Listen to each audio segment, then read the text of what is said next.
Hello everybody! Oh my goodness, it feels like ages that I've been live streaming into Everyone a Maker. How are you all? Can you all hear me? Can you all see me? And yes, no, this is not the bear we're making, but I've forgotten the other bear, so I thought, oh, I'll get my little droopy ear, all proportioned wrong little bear, which I love very much. And anyway, we're making a completely different bear, of course. So we're making the jointed bear cub, and I'm just going to have a little check-in who's here already. So we have got Katrina says hi, Leah says hi Steffi and everyone, Gina says evening all, Carol is there, says phew, found it. Oh yeah, why would you not find us? You can always find me, Carol. Lorna says hello. Stacy says hi from oh my goodness, I should know my states in the USA. RI. I don't know. What's RI? I know it's probably so blatantly obvious that I can't think of it. Anyway, Donna is there, and I know Donna is from Scotland, so know that one. Carol is there, another Carol. Sherry, Ashley, Pauline, they all say hi. Karina from Scotland, I know that too. Susan, hi everyone, yes, can hear and see you just fine, excellent. Anne is there, good evening all. I had to go round the houses to find the link, but I'm here, whoop whoop, yes, loud and clear, excellent. It's really hard to explain to people who can't see us right now how to find us, because how do you tell somebody who's not watching how to actually watch? But if this ever happens in the future, so this is taking all the future eventualities into account. Sometimes it works best if you leave the group and then refresh the page, or just depends from where you're watching from. But sometimes you can just press the little swirly bit at the top on your laptop and refresh the page, and sometimes on a phone you can just drag the screen down and it will refresh it. So anyway, hopefully I know it doesn't mean anything to you right now because you're all here, but this is for the future. Janet says hello everyone. Fiona is there. Oh, Colette is in the house. Well, Colette, I might need your help with this bear, because of course this is your design. So my bear's gonna have a baby. Yay! Karen is there. Sorry, got distracted here now. Excellent. You have missed nothing. Oh, Sherry says from Tennessee. Sherry, was that you who said from RI? RI. Oh. RI. Oh, I don't know. I'm not going to get even into geography. I was absolutely appalling at school about it. Rhode Island, says Gina. RI is Rhode Island. Thank you very much. Louise says hello.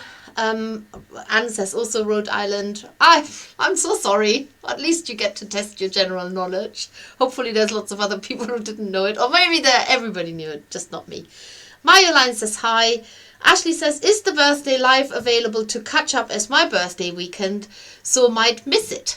What do you mean? We just have it together, Ashley. Yes, of course it is. So I'm actually hoping to stream directly onto YouTube, because obviously I've got to do this from my phone.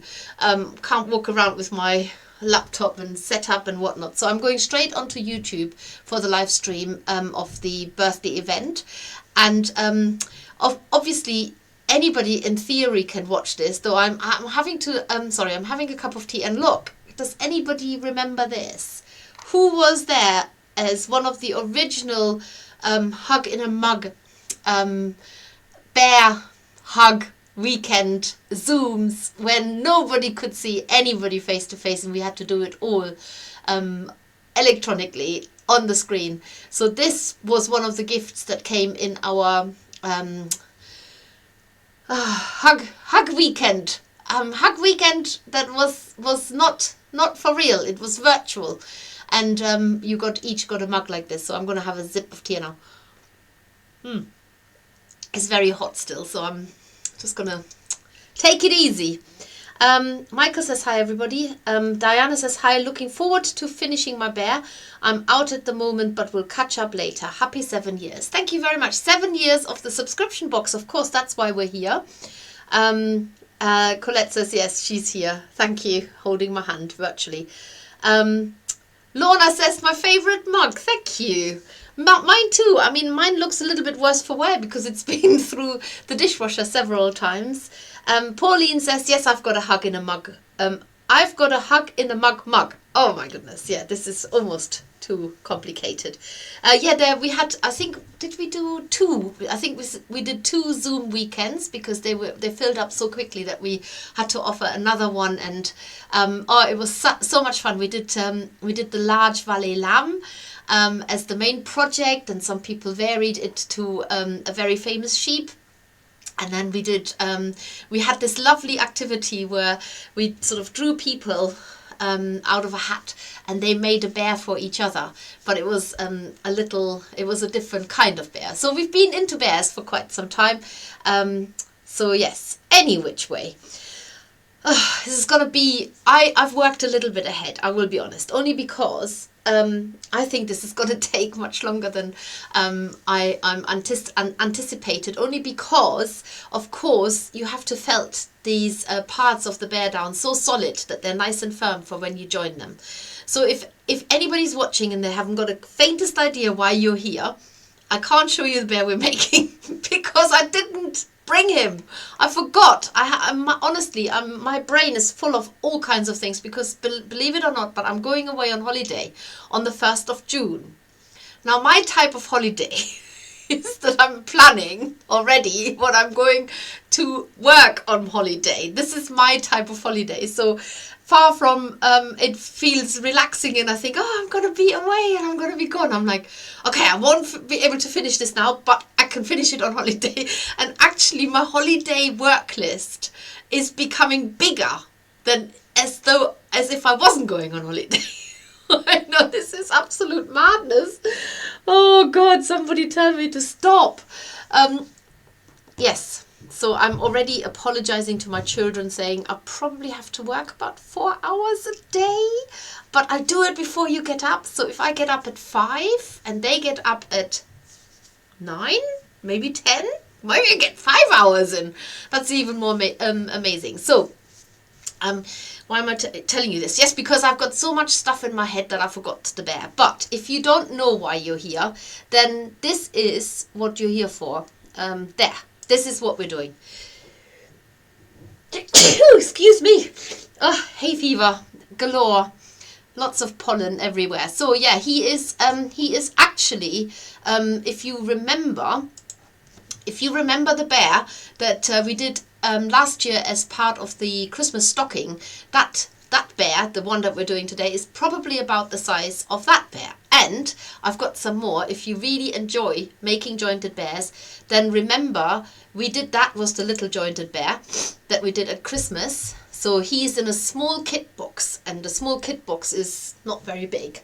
And then this is the vintage jointed bear, which is much bigger, and he's like the one that's sitting behind me. So if you get completely bear mad and you can't help yourself and you need to do lots of bears, then you have got more options. So the bear that we're doing will fit in his arm for a lullaby little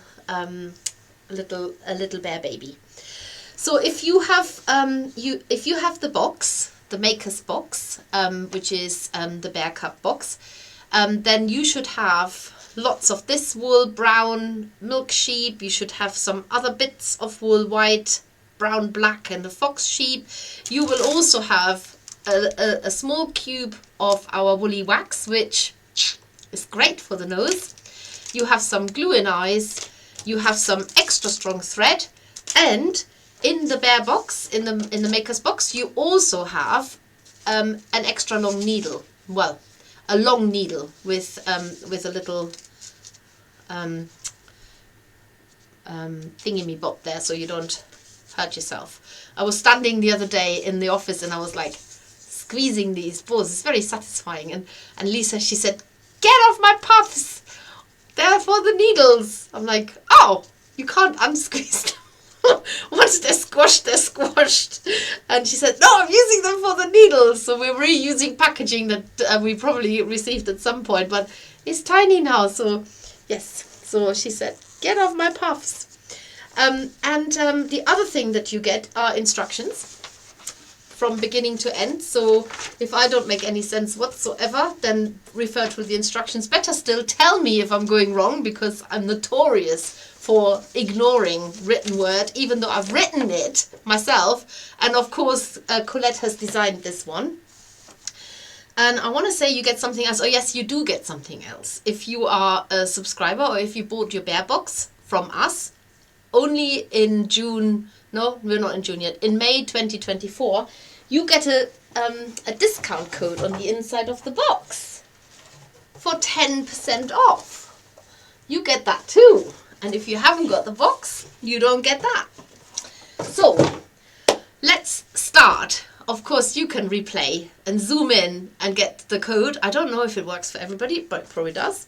Try it out. I don't know if it's set for subscribers only or for bear box buyers only. I have actually no idea. Right, so what are we going to do first? We're going to start at the beginning. Oh, I'm just going to quickly see who else has joined us. Let's have a little look. I made my bear for Leslie. Ah, yes. So Carol, you were there, and you made a little bear at the weekend hug. Gina said, "Bless you." Thank you. Apparently, you're not meant to say thank you. In Germany, it's very rude not to say thank you when somebody says bless you. Love the Christmas bear and stocking, says Katrina. Oh, you're gonna have another bear to go with your Christmas bear stocking, with your Christmas stocking bear that way around. Liz says, hello, just popped in to say hi. Can't stay long, but we'll catch up on this later. Hope everyone is well. Karen says, cube of woolly wax. Yes, cube of woolly wax. Did you not get this in yours? So let's have a look. So Colette painstakingly made tiny little woolly wax cubes. So this is literally our firm version of the woolly wax. And what you might need and haven't got is one of these. And I've put the tea light container on top, so I don't have to use the actual wax melt thingy. So you need a wax melt burner. I think that's the official word. And I'm going to melt that little cube of wax in there. You also need a little brush. So a little painting brush or makeup brush or whatever. So I've got that at the ready.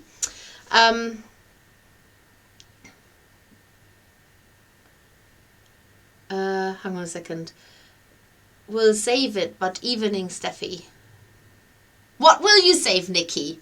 No idea what you're talking about. Haha, I did wonder what the random loose piece of polystyrene rolling around in the box was for. It's not polystyrene. It's actually the stuff that you can that dissolves in paper. I think it's eco-friendly. So it's not polystyrene. But yeah, that's what it's for. It's one of Lisa's puffs. Oh, I see. Nikki says I will save it. But evenings, maybe will you save this for later to eat it? No, don't eat it. I have no idea what's going on. My bear kid hasn't arrived yet, but can't wait for him to come. Oh, he'll come. Leah, don't worry. George says, good evening all. Be warned that making these babies is addictive. You'll be overrun before you can say knife. Yes, because it happened to you, George, didn't it? Gina said, can I use the birthday discount code when I order some of the 3 for 2 offers available at the moment? Don't think so, because our system only ever allows one code, one, what do you call it? One offer, one discount. Karen says, oh, thanks, Steffi, for clarifying that. Whatever that was. Packing noodles. That's what they're called. Packing noodles, not packing noodles. Packing noodles. I get it now. I thought somebody was packing noodles, but they're actually packing noodles. So not puffs. So she didn't say get off my noodle, but I shall tell her to say that next time. Right here, let's start. Let's stop waffling and get on with it. So as with all of these instructions, when it comes to having one big type of wool and you got to make lots of little pieces, we've got to somehow communicate with you to split it. And it is quite a scientific procedure to try and do that. So what you do is you take the large amount of brown and split it into 1/3 and 2/3. Now what I thought I do this time in the instructions, I've actually stuck to writing weights down because, and I have got, if you haven't got one of these, I'm promoting it, but I have absolutely no idea what make or brand it is or anything. I just bought it on Amazon, so I'm just going to show you this. So here we go. This is a small set of scales. Now I'll just pop a little dish on like that on there and wait for it to be 0, and then I pop my wool in, and that is exactly 2 grams. Hopefully that's what it's meant to be. Fox, sheep, 2 grams. There you go. So you can, instead of splitting the wool, I'm just checking all the wool now, 1.4, sorry. Oh, you got a bit extra there. Anyway, so instead of splitting it, just read up the grams. And so for the first part here, you are going to use, you take the large amount of brown wool and split into 1/3, 11 to 12 grams, and 2/3, 22 to 23 grams. Take the smaller 1/3 and split in half again, 5 to 6 grams. And then take one of the halves, 5 to 6 grams, flatten into a sheet of 10 by 16 centimeters. If bits come off, lay these onto the larger sheet, not pictured. Begin rolling the sheet from the short end into a firm sausage. Right, so 5 to 6 grams, that's what I'm taking now. 5 to 6 grams. That's 5.1. It can be very precise. 5.4. That's 5 to 6 grams, right? Pop this to one side. And so then you turn this into a sheet that is about 10 by 16 centimeters. So, and roll from the short end. So the little bits, as described in the instructions, make the first bit make the sheet. That's about the size. And then you pop the little bits on top of the larger bits, on the larger sheet. That's what you're doing. And then you're going to roll this up into a sausage shape like this, right? And then you're going to start felting it. Now I've done this shape already, but that's basically it. Felt it until you get to this. Now I've tried several needles, and whilst it tells you to use a medium felting needle, I've actually used the Clover 3 needle felting tool. And what I've done is I've taken this bit off. So I've got the nice long needles here, so I can go right into the shape, because you're going to have to felt this down so well to make it nice and firm. And this is this is part of the body. So as we always have our templates here, and this is meant to fit this, okay? So you can see I'm still a little bit off. So I'm going to give it a few more stabs while you're watching, even though I've already stabbed this quite firmly. So if you're rolling it up nice and tight, then you can probably save yourself a little bit of the extra work. Mind when you work with a multi-tool. I've tried other multi-tools that we have got, and on the large bear, when I made the large bear, I think some of definitely the the U tree tool that we what's it called? The hand turned U tree tool was definitely the best for that. But also you could use the Prim tool, this one here, that has got normally 6 needles in there and works really well. But for this one, because it's on a smaller scale, I would recommend the Clover 3 needle pen. However, if you want to use just your felting needles, go ahead, do that. You can always use 2 felting needles, hold them together and stab away. So making this nice and firm and making it fit into the template. So the next step that I'm going to do is I've got so much to talk about all the time, never enough time to say it all. Right, bare bottom. We're making the bare bottom. Take the other half of the 5 to 6 grams, which let's pretend it's that, and split into 2 halves, each about 2 to 3 grams. Okay, so remember, get your little scales. That's that's a really good investment. It saves you faffing around with splitting it and putting it to one side and then trying to retrace your step. Take one of the halves and split off 3 parts of wool to make a 3 centimeter wide strand with each. Use one and wrap around one end of the body shape. So let's say that's one strand, and that's another. Take a bit of that one, and that's another, roughly the same. Oh, this one's unstranded itself. There, 1, 2, and this one's going to be made up with that. Right, 3 strands, roughly the same. Use one and wrap around one end of the body shape. Right, wrap around one end of the body shape, like so.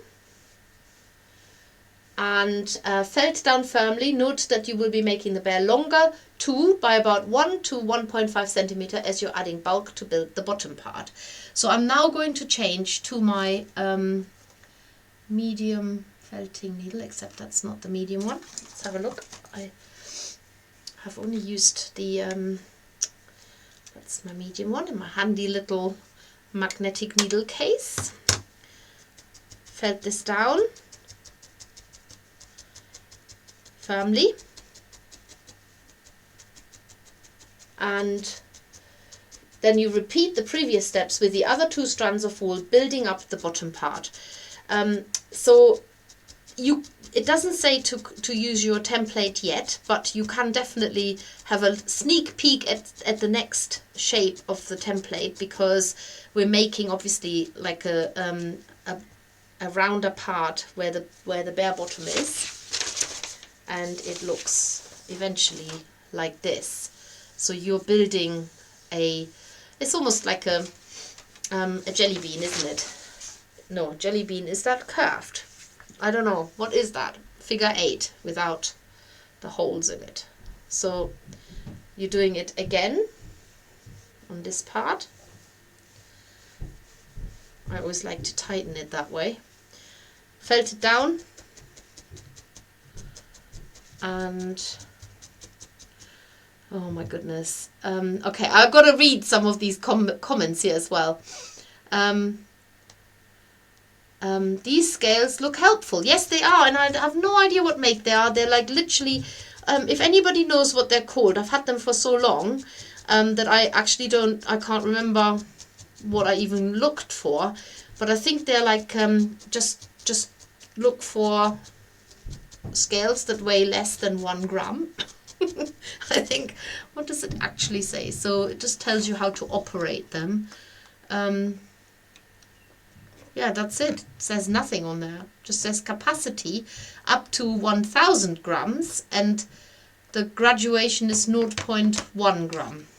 So it obviously is that precise. They're really, really helpful, especially when sometimes you just need to know what a 0.5 gram is or something like that. Oh, Michael says having the weights listed is a great idea. I shall be doing this going forward, Michael. I think it's a good idea. I just always try to make it so that people don't have to have all these extra accessories, all these extra tools, and yet another thing you got to buy and so on. So, but yes, if you find that helpful, then we will be adding those weights in the future. So, what else are people saying? My OCD really like the weights. Ah, says Sherry, excellent. I use my kitchen scale. So some kitchen scales measure that precise and some don't. And I apologize now if you are working in ounces. I haven't got an ounce of an idea what ounces are. I have never worked in ounces, but luckily most scales give you the option. Even with these, you can go from grams to ounces. And I just got to share with you that my left foot has just gone to sleep. Yes, that is the one that I've had the surgery on, and it's my heel that has gone to sleep. I have no idea why. But you know that feeling when you've got, when it feels like, I don't know, stingy nettles are going through your foot. Ooh, yes, sorry. just had to share that with you. Right, so I've wrapped all 3 of those strands around it. Round that off a little bit. And now we're going to the next part. You will extend the length, shoulder from the remaining half. So this is the other bit. We are going to take off a pinch and put to one side, and then wrap strands from the remaining wool as previous steps. So we're doing the same, we're repeating the same on the other side basically. And the reason why we're layering these up slowly is because it makes it, it allows you to felt it firmer, because you're felting down one layer and then you're felting down the next layer on top, rather than your needle having to go through 2 or 3 layers. This allows you to just use it a little bit more sparingly, the wool, and the needle has more of an effect for stubbing it down in smaller increments. So that's why we're doing it that way. And let's have a look. Anne says, oh, Jane has just joined. Anne says, I'm looking at that and thinking kebab. Ooh, kebab. Kebab bear. Perhaps I should have eaten before settling down to watch. Oh my goodness, you and me, Anne. And I know we've got I've got a lovely Thai curry waiting for me upstairs. So okay, I'm going a bit faster now. Trying not to drool on the wool. So Angie says, evening everyone. Patching signal as I'm camping in the forest. Oh my God, you're just down the road from us in the Forest of Dean. Yes, and the signal here, the phone signal, is so bad. So I am with a particular mobile phone provider. I don't think it matters which one. And when I have to ring them because I've got a query on my phone or something like this, they said, oh, your signal is really bad. I said, yes. I said, let's rephrase this. I said, your signal here is really bad. Yeah, don't tell me my signal. It's your flipping signal is very bad. Katerina says, I just got the U-tree tool and it's fantastic. I love the natural wood and it feels fantastic in the hand. However, I still need to find the right way to use it, since I tend to be too forceful and break needles. Oh no, so yes, I don't know what you're doing. Don't break needles, you shouldn't have to. It is really brilliant, that tool, and I don't know whether it's force or maybe it's just, maybe take a couple of needles out. Maybe you've already felted it down quite a lot, or you're not going in and out in a straight line. I've not had that problem with breaking needles in that tool, because they're so far spaced apart that it's quite, they work quite well as they are, but you can take needles out. And if anybody is rushing to get to the Makerss site to buy the U-tree tool, you will be disappointed because we're sold out. They get made for us specifically, and I might ask that gentleman to make some more towards the second part of the year, which is actually not very far away, as it's June this week. So yes, just hold tight for the moment.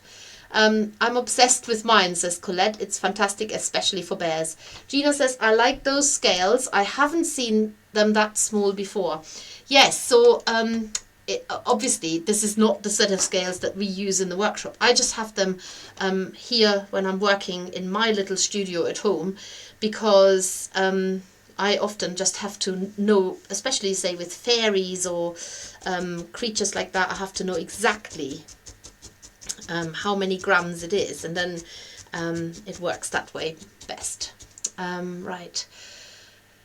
Flat kitchen scales. Is that what you look for? Flat kitchen scales. Mine have Asher on it, so there's some different brands. Probably you can get them on Amazon. It's just, what do we look for? I'm always afraid I will run out of wool or make a mistake, says Sherry. Don't ever worry about that, because you can always buy more.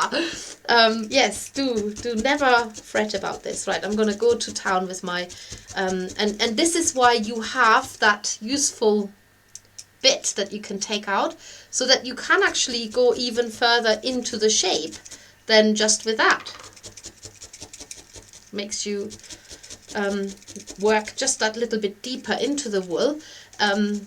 So yeah, and when you use a multi-tool or a needle or a single needle or whatever, just always make sure when you're felting it that you never felt towards your fingers. So if you, for whatever reason, go too far, then work towards your mat, always go downward, move the shape around, rather than doing some very dangerous acrobatics with your hand and the needle, so that you actually end up stabbing it into yourself. Right, let's have a little look at that template and see how I'm doing.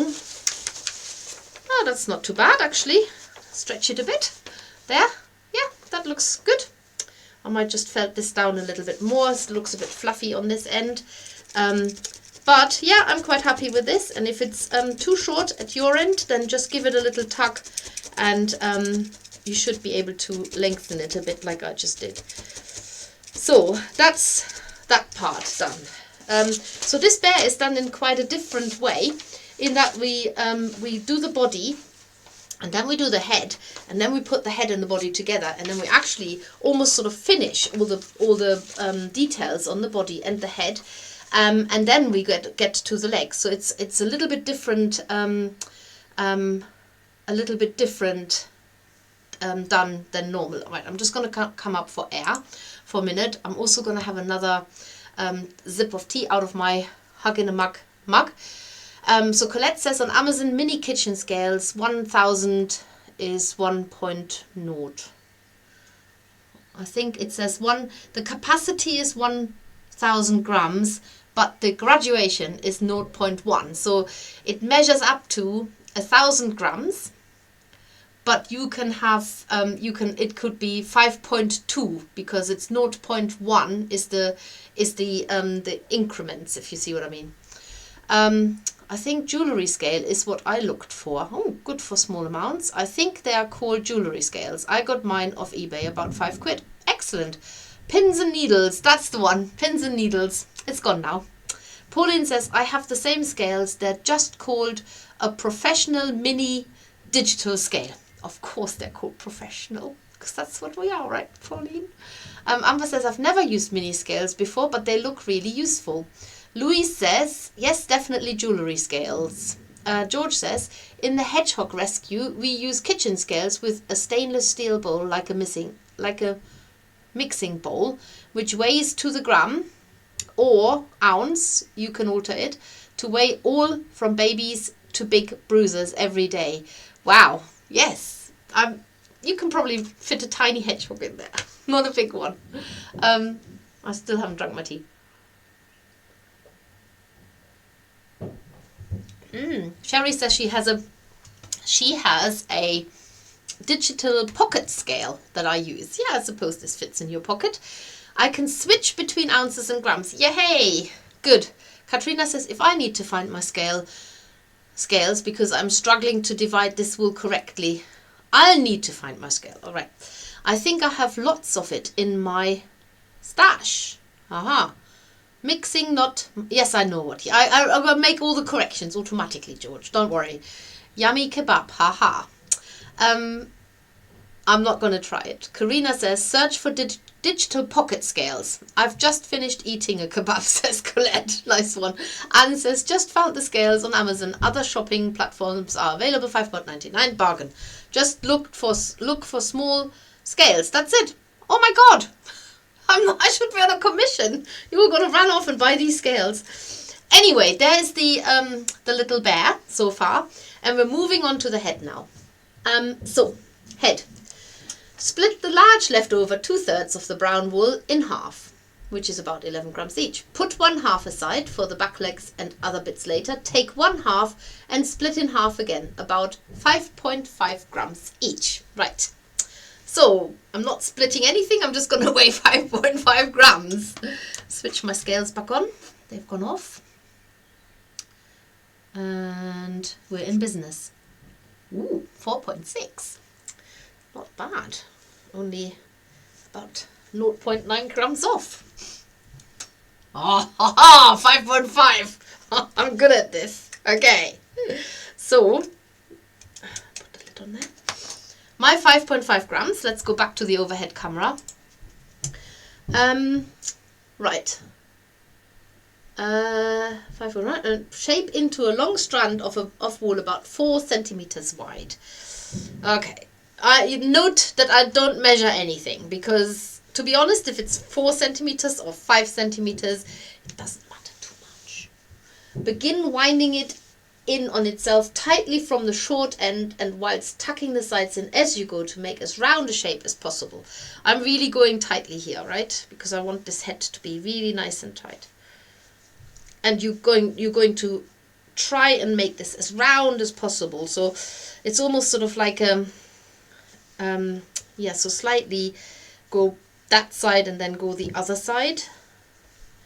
And tight, tight, tight, and round, round, round, as you can possibly get to the very, very end. Sorry, I have to breathe heavily while I'm doing this. This is hard work. Okay, this is my ball shape. Quick snap to close before it pops open. There we go. Do you know, I'll tell you a funny story about the milk sheep. So this wool is from milk sheep, and I remember when we have new people starting at our workshop and we tell them to get the milk sheep off the shelf, they always look for white wool. I know, because you don't expect a milk sheep to be brown. It's the funniest thing. So I can't find the milk sheep. Why are you looking at it? Where? The brown wool. No, it must be white. No, it's brown. It's so funny. Yeah, so this is what's obviously it's a sheep that mainly gives, it must be good for milk, sheep milk, and also for brown wool. So win-win.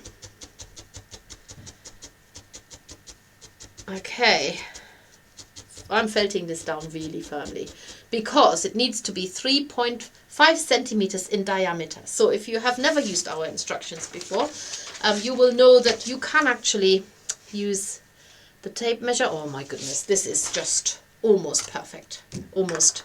Just a little bit more. Let's get that 3 needle felting tool going. Gets that little bit firmer.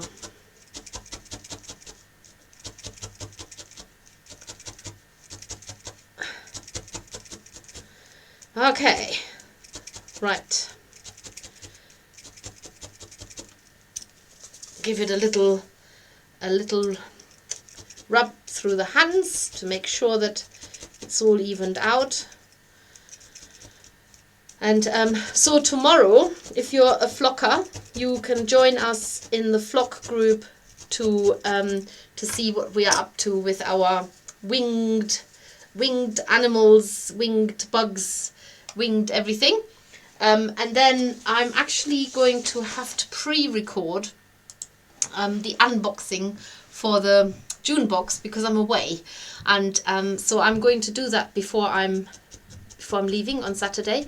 But I can tell you now, it's a nice project. I really like it. It's a little dragon called there's a type of dragon that's called a wyvern, wyvern I think it's pronounced.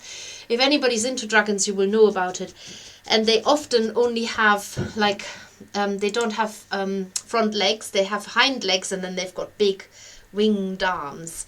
And this one is extra special because it's made in a copper color, because it's our 9th birthday party in June is the symbol of a 9th anniversary is copper. And what you also get is eco glitter. Eco glitter, yeah. So we're going to start stocking eco glitter as well.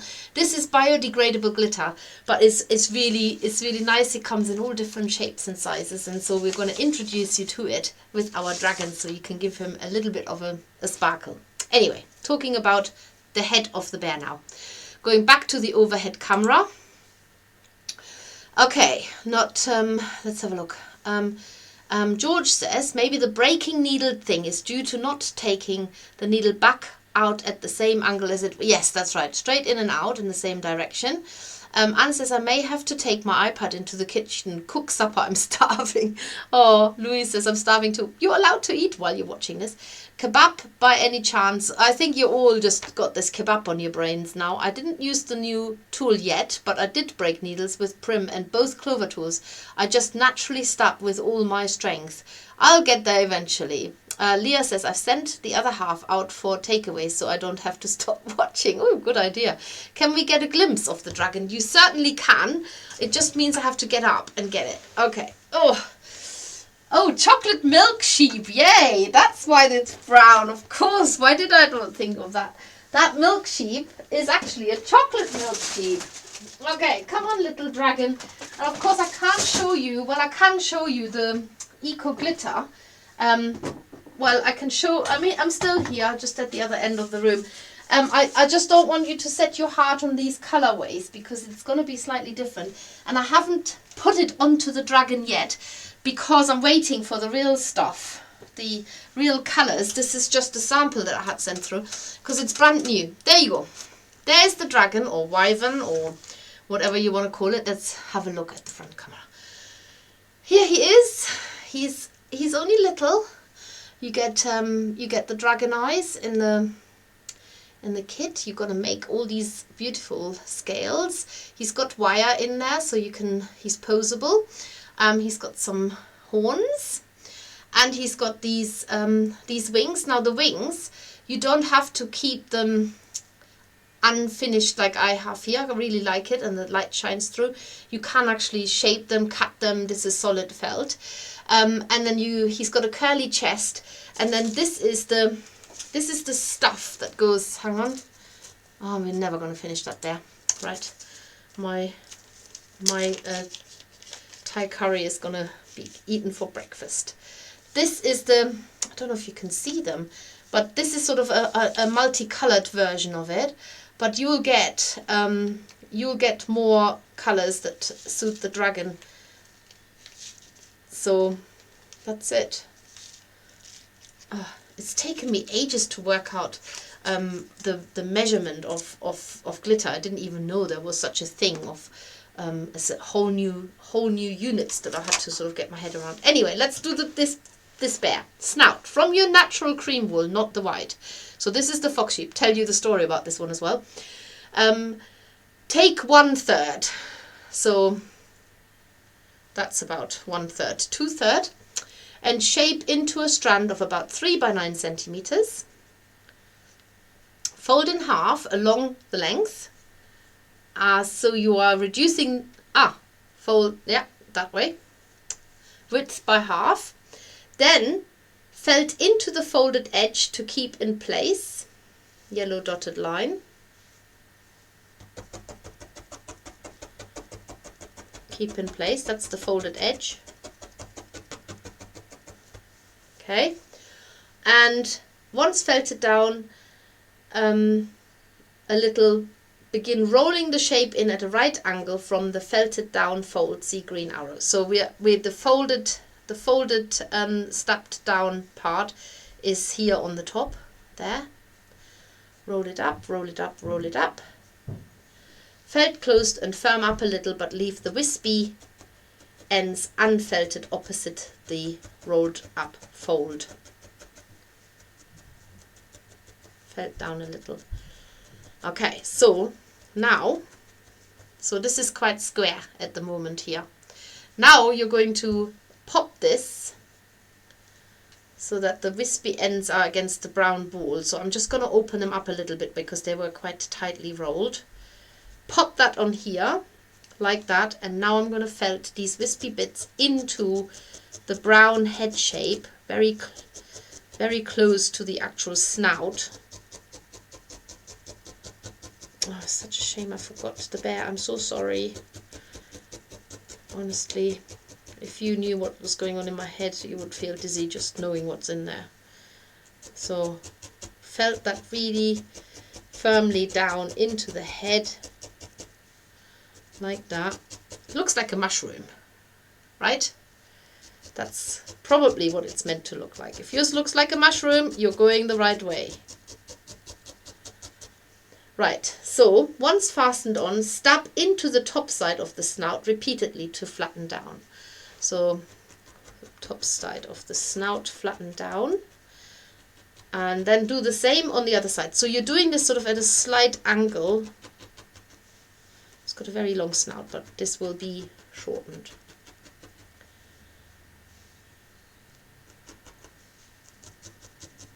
There is a template for the snout, and if your snout is slightly longer, don't fret. It's fine. Just shortening mine a little bit. So the idea is that you're putting almost like a bridge, like a nose bridge on. So this part here becomes slightly, it's hard to show you, but I'll show it to you on the template. So if this is your head, and that's the nose, you're stabbing into these parts to flatten them down a little bit, so that you have a bridge at the top, which is like the bridge of the nose. So that's what I'm trying to do right now. Stabbing the sides flat, so it's almost like the top of a triangle, but then round at the bottom. So this part is a little bit shaped. And then, go back to the page. Then from your remaining cream, we'll take a pinch which is big enough to cover the whole snout from the front to the back of the head. And we're going to do that now. Same wool, take a pinch. And then you're going to fold this over the whole thing. Lay this over the snout and felt the wispy cream ends into the head as pictured. So we don't want them to go too far. So you don't want to cover the whole head, but you do cover the sort of face, if you like.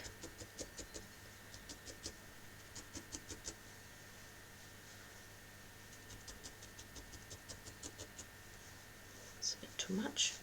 Ow. Take that off. So remember what the top is and what. So we're going to do a lot of work on that face, so don't worry if it doesn't look too symmetrical where the cream wool has spilled out to at the moment. Oh, I'm already loving this bear. I can see him. He's in there. I can see him 100%. Hello, little bear. We'll soon meet you. Yay. I think there's a bit of straw in there. Oh yeah, I was going to tell you about the fox sheep. So the fox sheep, I don't think they are in the UK, but they're called fox sheep, not because they look like a fox, because their heads are as the red colour of a fox and their bodies are this colour, but if you look really close up you can actually see the red fibres running through it. So that's why they're called fox sheep. Right, this is now what we're going to use, these two parts, to join the head to the body. Yay! So we will now switch from felting needle to the long needle on here. Our beautiful wren postcard.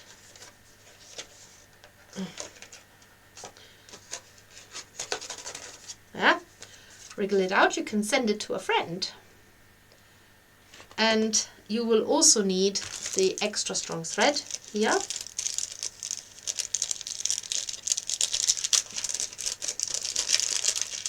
And you are going to need about 60 centimeters. So that's about that much, I want to say. Scissors. Put the rest to one side. And then you're going to thread your needle.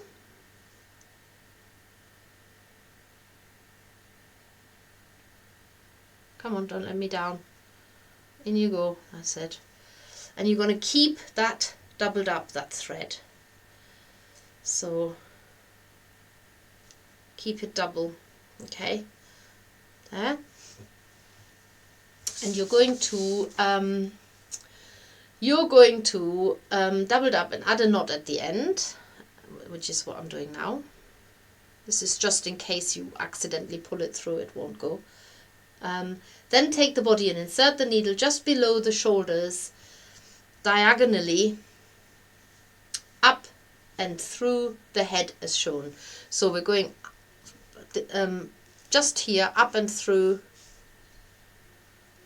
there. So it's diagonally going from the shoulders up, and then we're going through the head.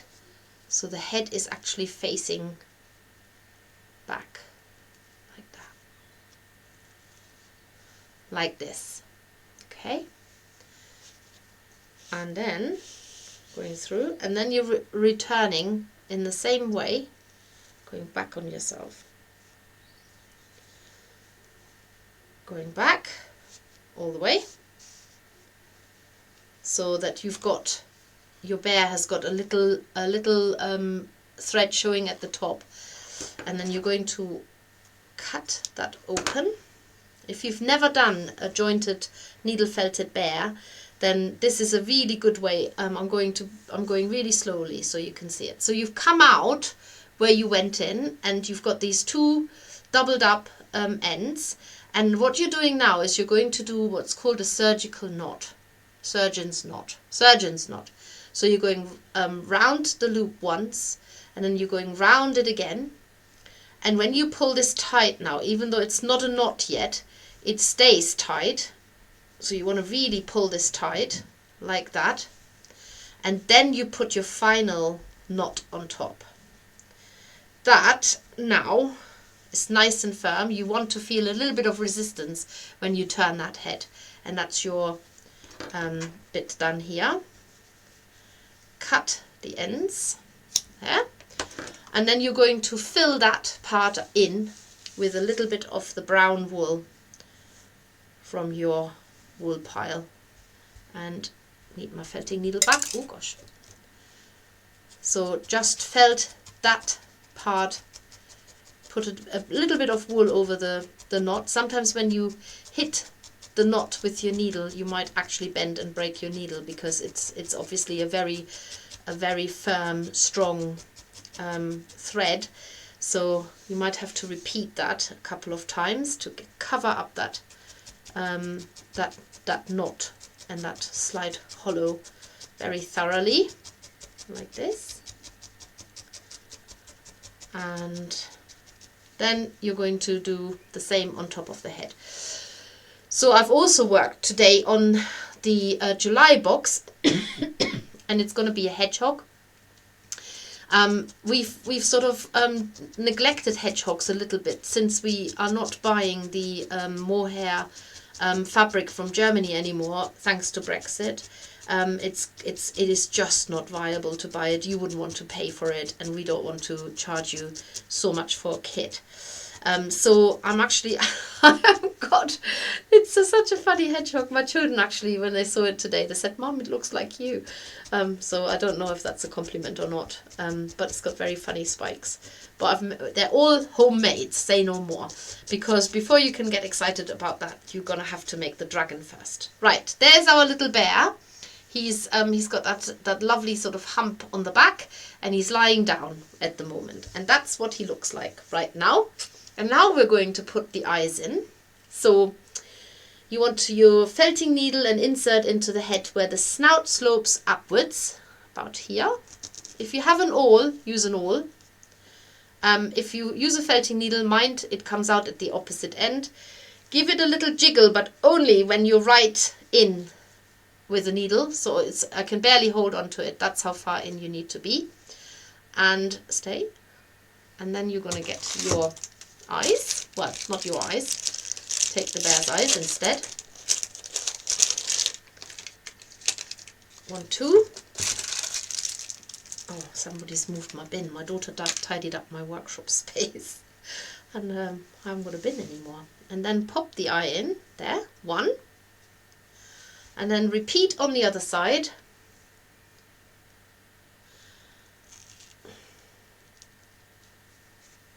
A little jiggle.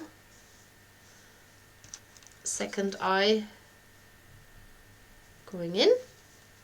Make sure, don't worry too much about the cream color that is on the face. Just make sure that the eyes are symmetrical to the snout, like this. And then of course you do need a little bit of glue, which I am looking for, but it might be at my other desk. I didn't think to bring it across. Nope, I just got to get up and get the glue from the other side of the room. I have got 2 desks in this workshop. One is my day-to-day desk that I work on, writing instructions, making stuff. I've got a little photo box there. And then the other desk is for live streaming and filming only. Right, there we go.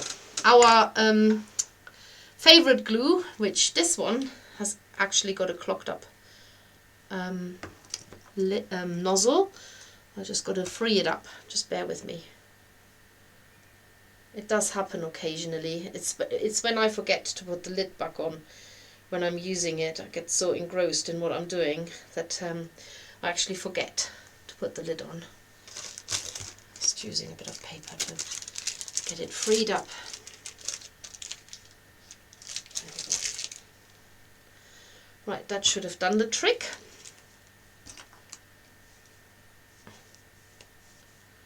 Still our favorite glue. A little dab behind the eyes.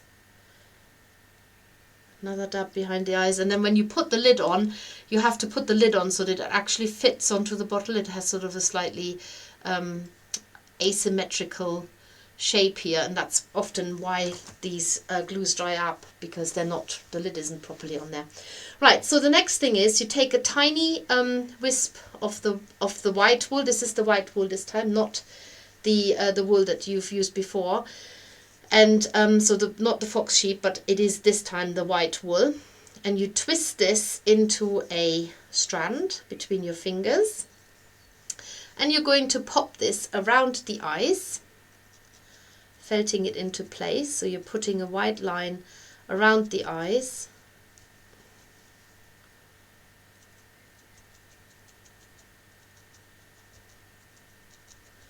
Using your medium needle. All of it is done with a medium needle. I'm actually going around it a couple of times. Can always felt it down a bit more. Because the eye is still dry, make sure that you keep pushing it in, because you are actually making it come out a bit. I'm just going to cut the rest off.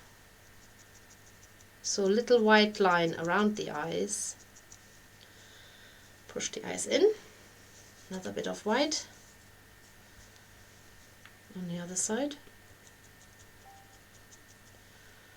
And I shall just pick up on any of the comments again in a minute as well. There. Make sure that the white around the eyes is symmetrical. So you do this on both eyes, and then you're going to do the same thing with the black wool, but this time you put that around the white and you make that more of an almond shape, rather than just doing a round ring around the eye. You're actually making it more into a almond shape feature. So make sure you stab it more into the eye that way. And you don't want to cover up all of the white, but some of the white will be hidden away, but you do want to still show some of the white. So, and keep pushing the eye in, because I don't want it to pop out until it's dry. It won't do that anymore. So going round here and here. I might have to, don't know, have to add a little bit more black on this one. You can add more or less black, however you want the eyes to look. Obviously you can have them darker or not so dark. It just gives them a bigger look when you put the black around it. Big bear cap eye look.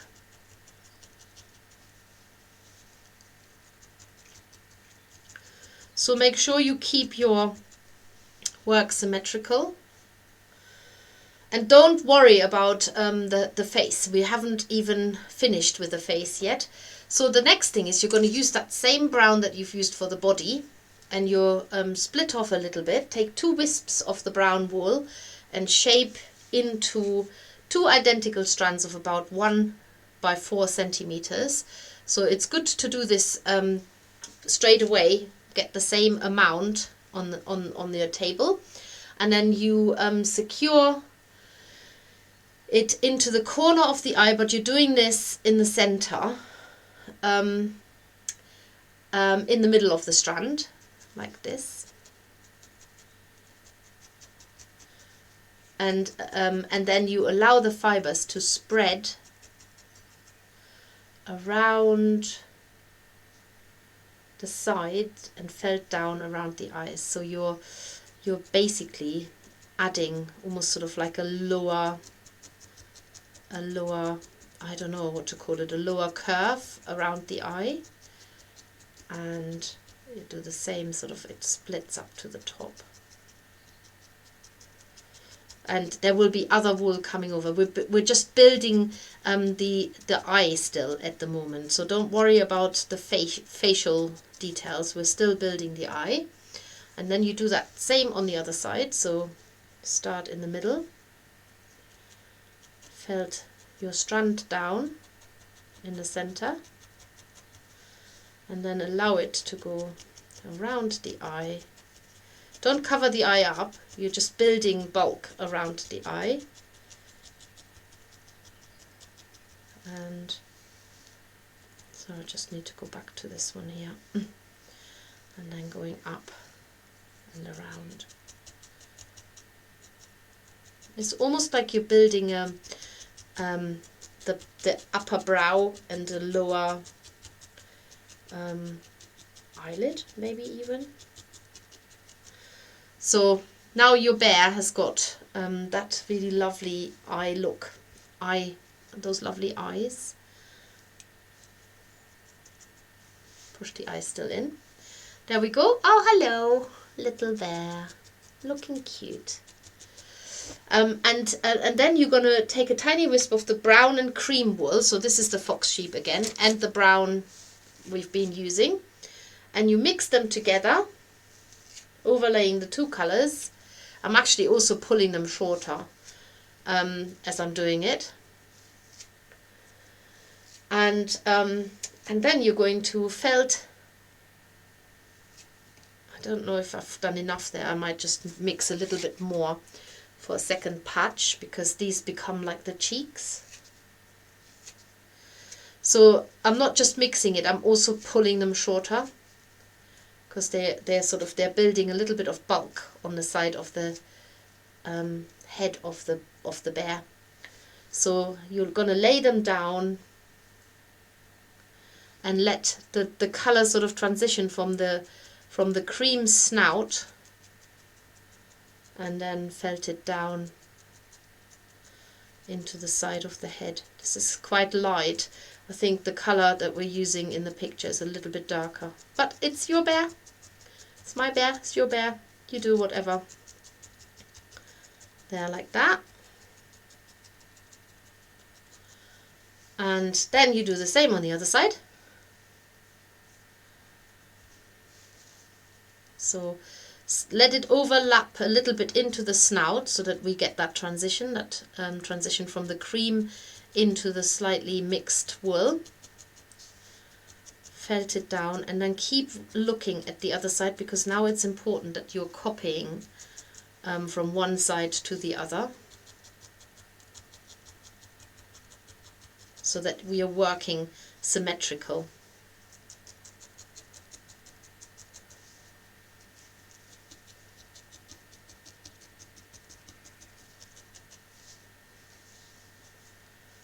Take a bit off. Okay, so that's that bit done, and I think we're going straight to the ears. I told you that this is a little bit different how we normally construct animals, where we get all the body parts on, and then we go back to and we're still building all the other bits of this bear on the face as well. So don't worry too much about the rest of it at the moment. At the moment it looks like this. Okay, so we're going to now take 2 small pinches from the brown wool. 1, 2. Oh, that's a bit of a smaller pinch. Yeah, that's about right. And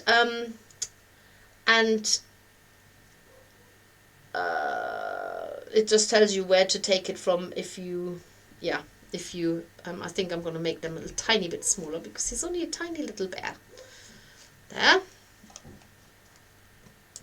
I'm going to add a little bit of the cream wool on top. There. Yeah, like a fried egg. And then you're going to felt the wispy sides in a little towards the center. So what the shape we are trying to get to is, it's always good to see the next. So you're trying to get a rounded shape at the top, but you don't want to lose the light color altogether. So just felt it in a little bit. And I'm doing this at the moment on the mat, so it's getting quite stuck to it. Let's pop this to one side. So I'm going to have to lift this off now. And I usually hold on to the wispy ends because it's really nice to keep your fingers out of the way when you're doing something like this. I'm just going to look at the template. Ear template, there we are. So this is what we're aiming for. Sorry that you can't see. That's the size we're aiming for.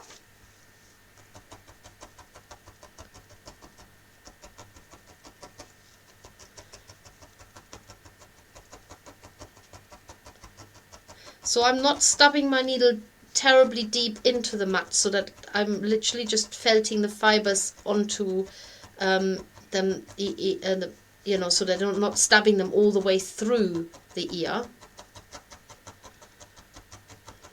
There. Now I'm going to do the same with the other one. So you're literally tucking the fibers in from the outside to the inside of the ear, but you're leaving a wispy end. So eventually you're stabbing the whole thing, and as soon as you can lift it off, that's what I do. Lift it off, hold onto the wispy fibers and just keep stabbing onto the outside so that you're reducing the size. You can stab straight into it, or you can stab just into the edge.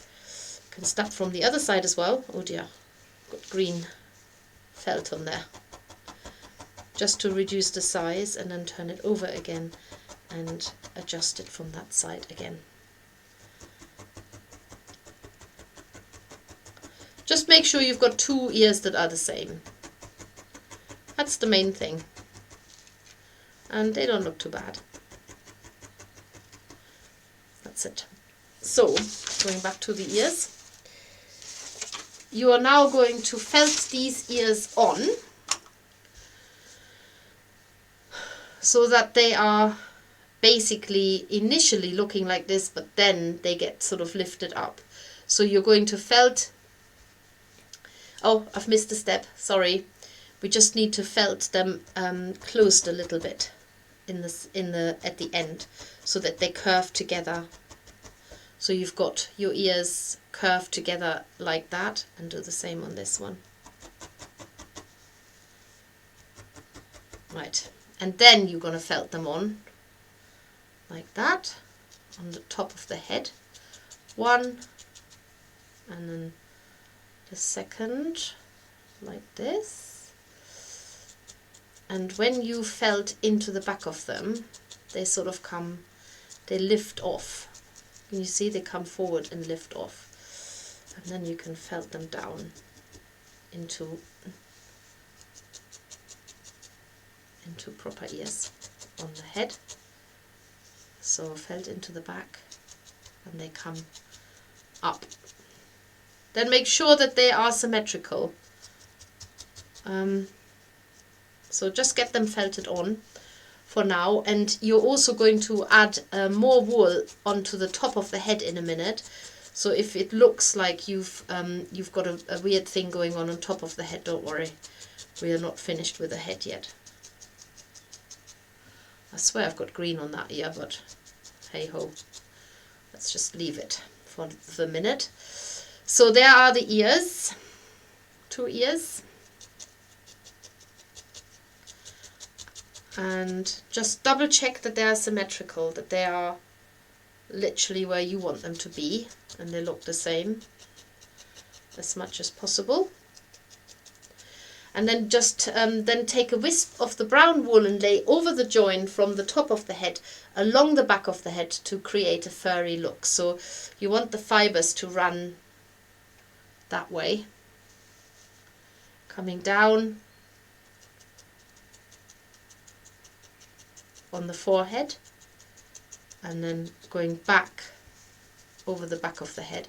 But obviously make sure you don't felt it onto the body. You don't want the head to be felted onto the body, because we've joined that together. So if you've got these extra wispy bits, you could actually cut them off there, so that you finish stabbing into the head rather than the body. We're not felting any fibers from the head onto the body, because you're gonna disable that joint that you've created. There we go. Okay, and then we're still not finished with this. Then you're going to add very soft wispy wool strands to the side of each head. Sorry, to each side of the head. Again, to give a soft and furry look. And this obviously will overlap some of the lighter wool that you've created, but this is just to give this impression of furry layers of wool going in the right direction. So from the snout going towards the back or the side of the head. Remember not to felt it onto the body. Keep that completely clear, that join. Do that on the other side as well.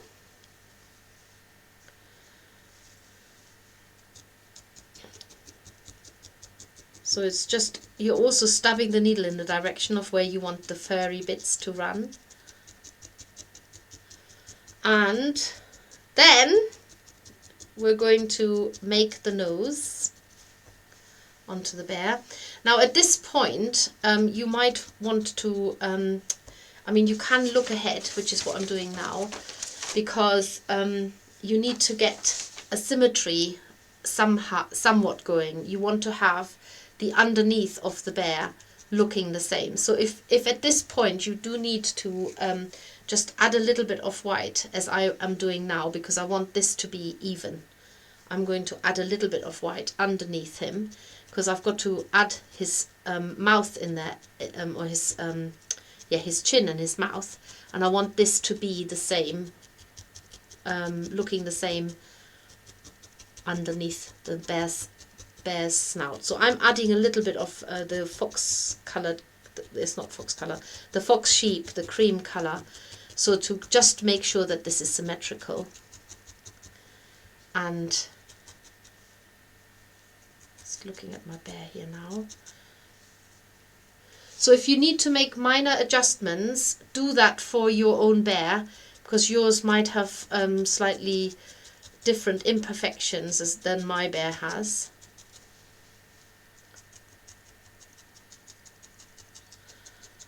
And I'm actually also going to add a tiny little bit of the white going from the nose up towards the part between the eyes, just to make that look a little bit furry again. Oh, this wool is so coarse. I have to cut a bit off. There we go. That looks better.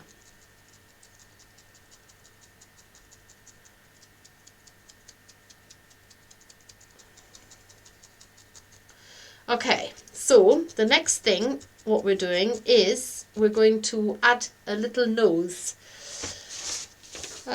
So you mix together into, well, basically you need a little bit of the black. Take a tiny wisp of the black and a tiny bit more of the brown. and mix together. And I am actually pulling the fibers shorter so that they're the same length. So do you have a black-brown mix? And from that mix, you take a tiny wisp and felt gently on your felting mat into a soft sausage shape. Should be at least 1 centimeter long. So just a tiny wisp, maybe a bit more, and felt it into a soft sausage shape. So I'm rolling it up for now. Gosh, this is definitely longer than 1 centimeter, but be fine. Soft sausage shape.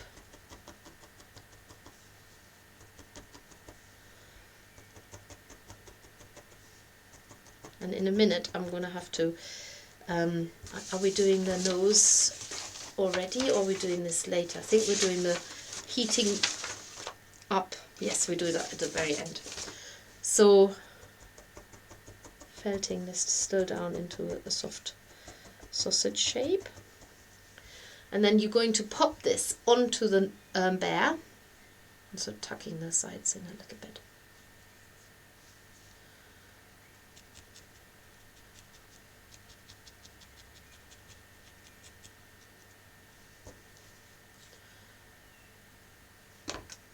I'm just going to fold this in a little bit so that I don't have such long wispy sides sticking out. There, that's better.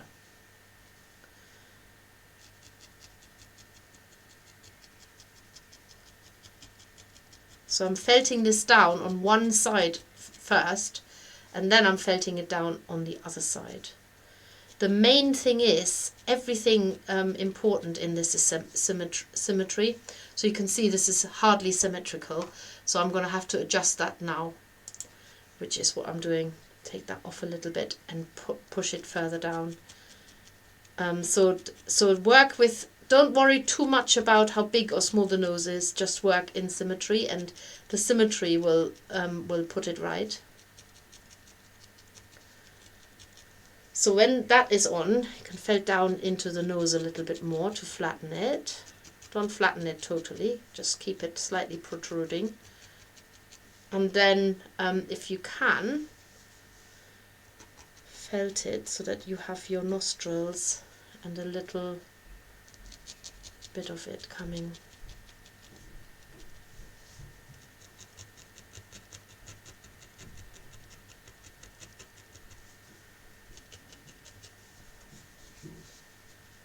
So remember, we're going to make that nose waxy later on so that it looks more realistic. For now it looks like this.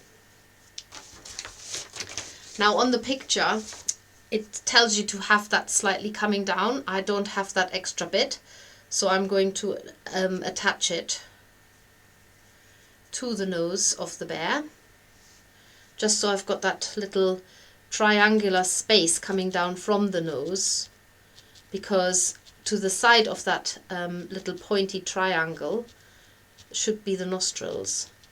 So you can actually make a little indentation here and there. And that's my nose done here. Check for symmetry, symmetry, symmetry, symmetry. And then from the same wool you're going to make the mouth now. So take a wisp, a really thin wisp, and twist it into a thin strand, and then you're going to now felt the center into just below the nose. Sometimes it's best to hold both ends down. Just get it fastened on. And then you can curve each side into a little smiley mouth. Don't think you have to finish the whole strand. It's better to cut it than to go too far.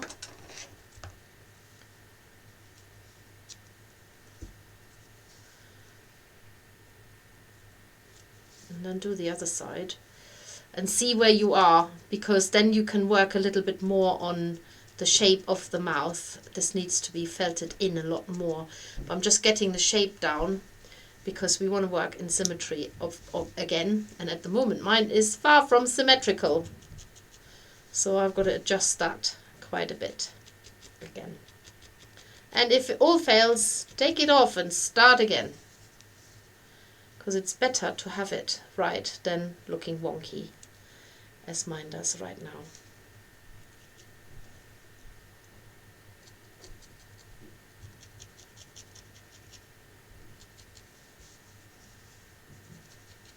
Well, I'm making a right old meal of this, I can tell you that, for nothing.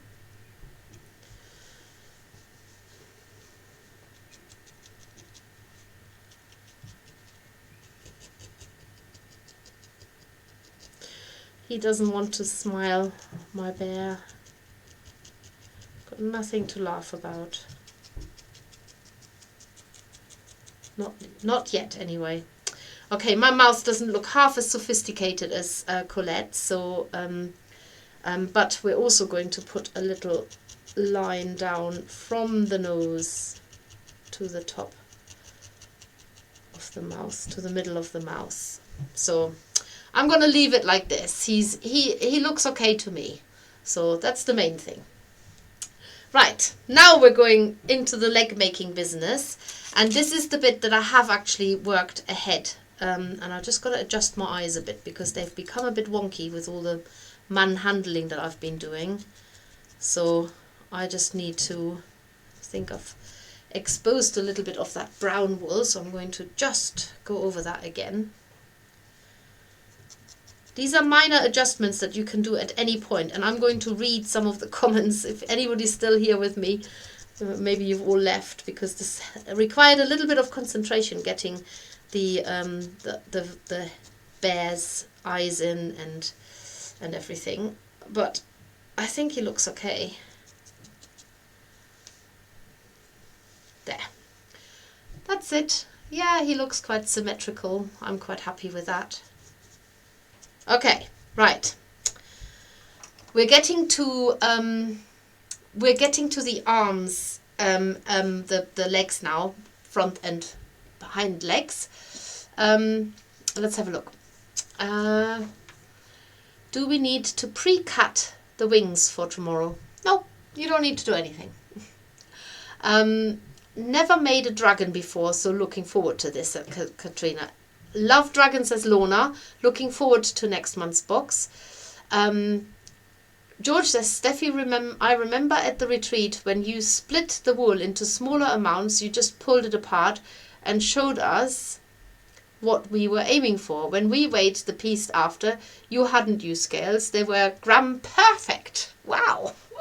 It's just one of your superpowers. Yay. Superpower to me, knowing exactly how many grams wool is. Amazing. Love the dragon, says Angie. Jackie says, hello, I had my tea while watching on my phone. Dragon looks great. Thank you. Stacey says, oh, he's fantastic. Oh, the dragon is wonderful, says Sherry. Love the dragon. Katrina says, he is cute. I think I have eco glitter in my soap making supplies. Gina says, I am lucky because my husband took me out to lunch and so I don't have to worry about getting a meal right now. Yum. Katrina says, dragon is amazing and I love that. The glitter is eco-friendly. Love the makers, care for the environment. Always, always. Love hedgehog, says Katrina. Angie says, I'm making the sewing mouse and watching you two. We stay near Colford. Oh, nice. That's actually not very far at all from us. Colette says, oh, I can see his little character poking through. George says, that's because he's got his eyes. You taught me that. Yes, of course. Comes through as soon as the eyes are coming in. That finished mine. Finally finished mine last night. That's the sewing mouse. So let's talk about some of these mice and accessories. I think we've all gone a bit mad, but we're all loving it. Every single person loves it at the Makerss. Looking at all these little accessories and seeing, oh, who can have this and who can have that. And I'm telling you now, I will actually maybe do a surprise little live stream on Friday when I'm in for the before I'm going on holiday. Last time I'm in the workshop, and I will show you some of those tiny accessories. They are delightful, absolutely delightful. I tell you what my favorite is. My favorite is definitely the baking accessories with these tiny little metal biscuit cutters. I challenge any of you to make biscuits from them. Please. I would love to see them and taste them. Right, let's get on with the bear. So we need to get to his legs, and I'm going back to the overhead camera. So I have actually made, yay, 2, and their arms. But I will not take the fun away, and so I'm going to skip and go to the legs, and I will follow the, so I just show you how to make them, whether you're working on back legs or front legs. They're actually made in the same way, but then shaped differently. So I need now 8 grams of wool, which is nothing like that. 8 grams, nearly 6.8, oh God, okay. Let's call that 8. And then we take 1 gram off. That's that, and then we split the rest in half. So this is how you make the legs, front or back legs. They're done slightly differently in that you use different amounts of wool, but I am just going to show you this now. You wind the wool in really tight, really tight. The tighter you wind it, the less you got to stab it, and then you are going to stab it, stab it, stab it, and this is where definitely that clover pen comes in very handy, because you need to stab this down super solid, so that that thick sausage will shrink into a thin sausage.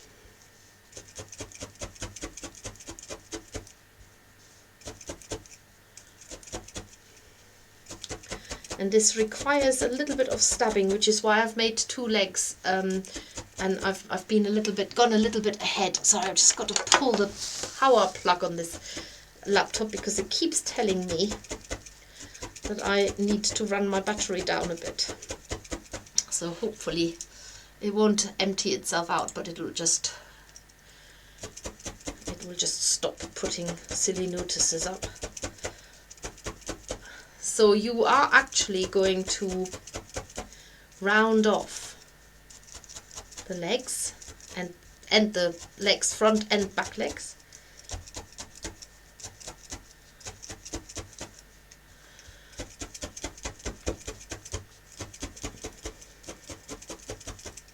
Oh, whew, definitely you can feel that in your arm.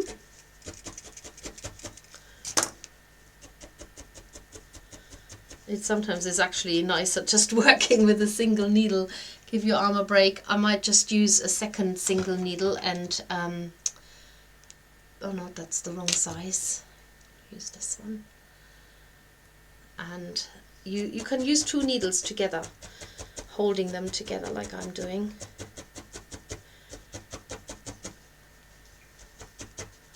So I have got templates to fit now. That's all I'm aiming for, which is this one for the front legs, and eventually so this will become, I haven't shaped the front leg yet, and then this will become the back legs. So this is what I'm aiming for now, and at the moment I'm just turning them into sausages. And I don't have 2, I have probably 2 medium needles, but I've just snuck a coarse needle into my making here. I think in the project we just say use medium needles. Just felting the other end down.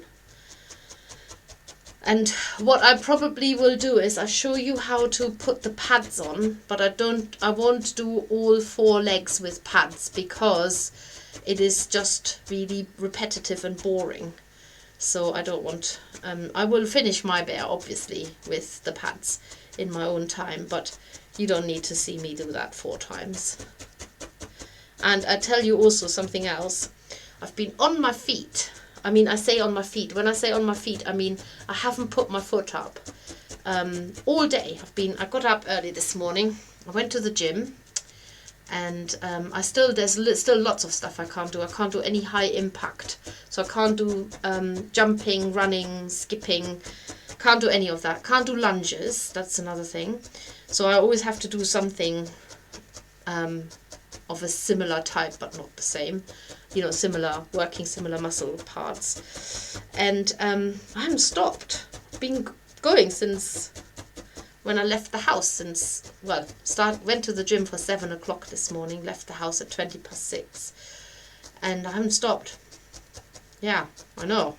And I should just say that I regularly say to my family, I say, do you think there's something wrong with me? I'm so tired in the evening.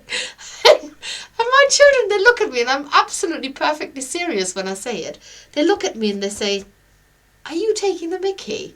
I'm like, no, do you think there's something wrong with me? And they say, Mum, you have been going non-stop. You never stop. I never stop, and it's true. I never stop at the weekend. I never stop at any point. And I'm like, I'm so tired. I'm going to bed. It's 9 o'clock. And then, of course, I'm awake at 5 and I'm up again. And my daughter said the other day, she said, I go to bed at 9 o'clock in the morning. I get up at 9 in the morning. In the evening, 9 in the evening, get up at 9 in the morning. And I just always think there must be something wrong with me when I'm tired in the evening. I know, crazy. Absolutely crazy. Right, so this is like a cigar.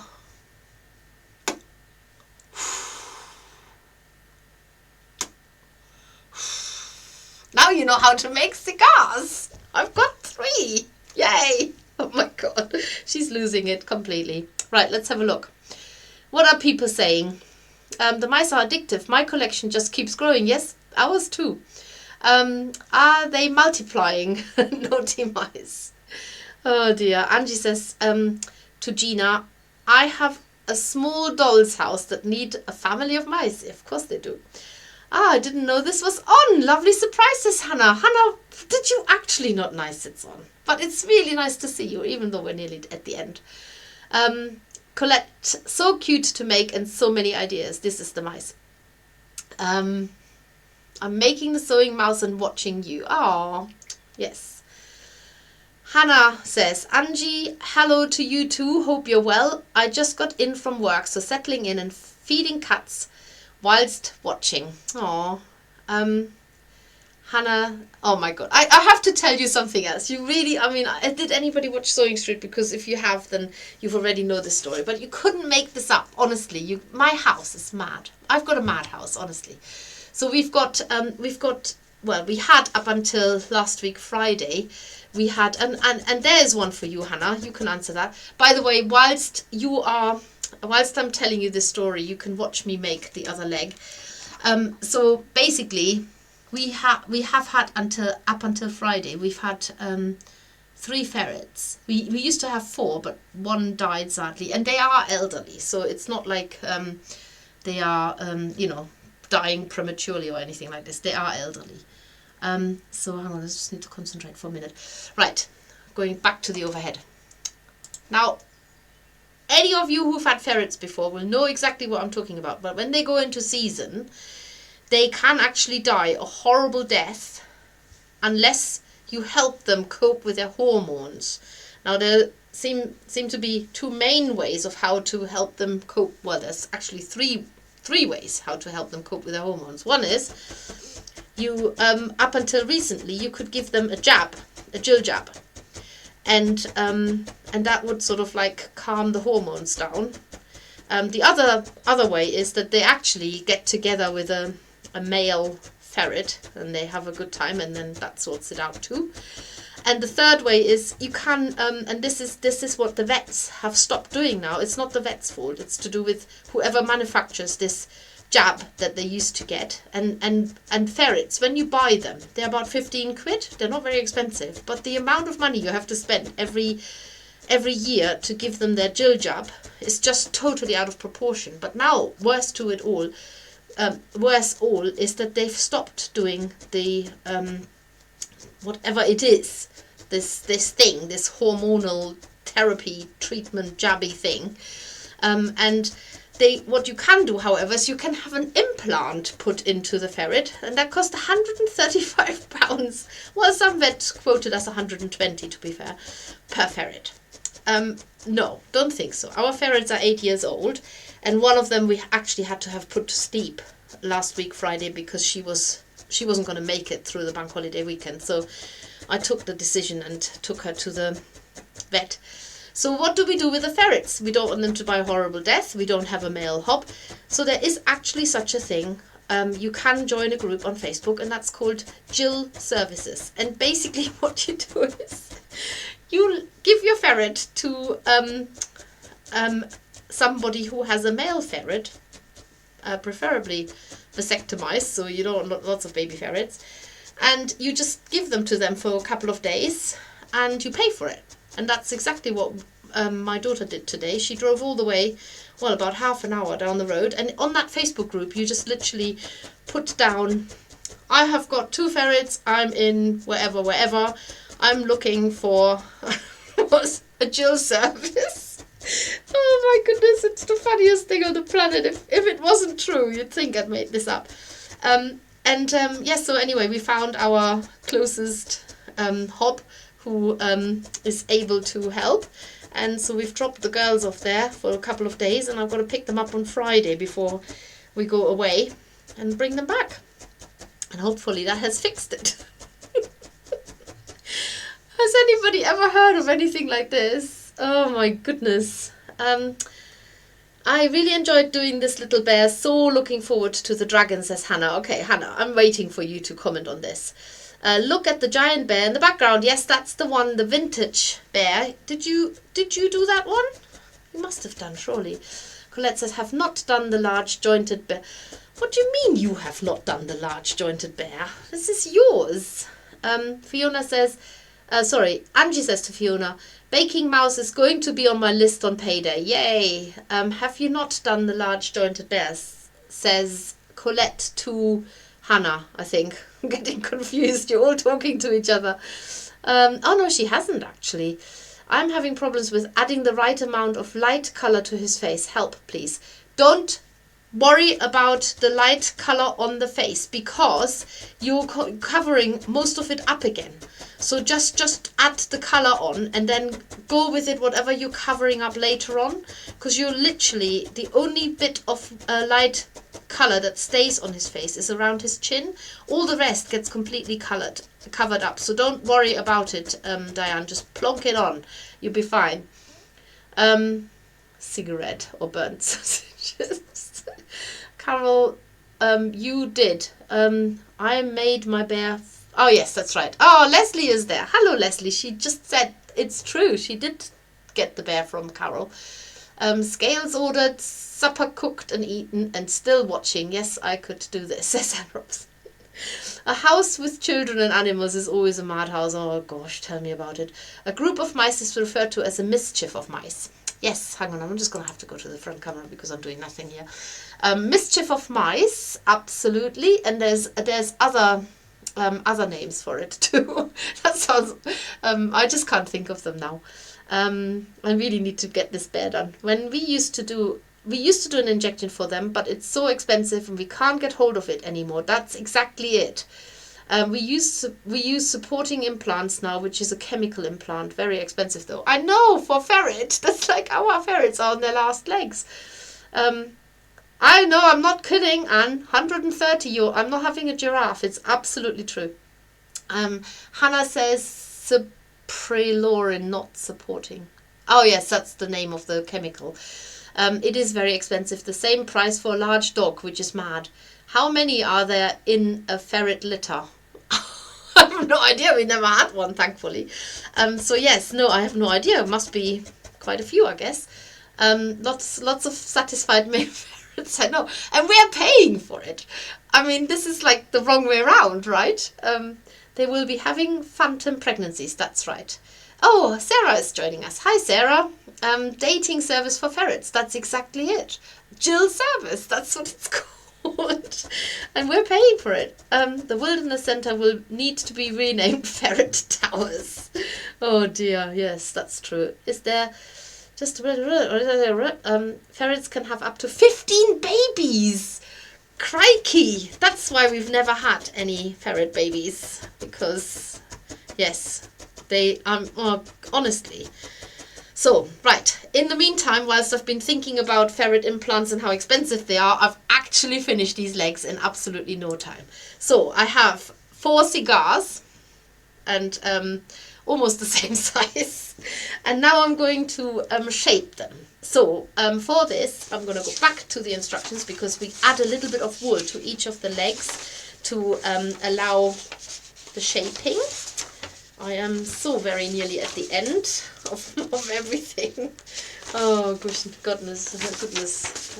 Okay, so I've lost the plot. How much wool I've got left over is the usual thing. But anyway, I just split what I've got there and there. I need a little bit less for the front legs and a little bit more for the hind legs. And the shorter ones are the hind legs and the longer ones are the front legs. So I'm going to, I've got all this wool left, so I'm going to do it like that. That's for the front legs there, and that's for the hind legs. There, right, job done. So for the hind legs, I'm going to wrap a little bit around one end, like this. So it's like a, I don't know, it's just like slightly fatter cigar at one end. And then, let's go back to one needle. And so in the instructions, we're actually putting the pads on before we shape the legs into the final shape. So I'm going to just do this on one of the legs, on the hind legs, okay? So you've got your, this is my hind leg. You're going to take, I need to maybe go, I'm completely going from the cream wool. Right, this is hind legs before front legs, which is the other way around as what it says in the instructions. But in any case, to put the little paw pad on, you put a cream, sort of slightly curved shape on there. It's almost like a heart shape, but not quite. Like this. If you have any stray fibers, just wind them around your needle like a spaghetti, going around your fork. Get that felted on like this. And then you're going to pop. This is why I don't do all the paws, because it is just a repetitive work like that absolutely bores me to tears. So, one out. 1,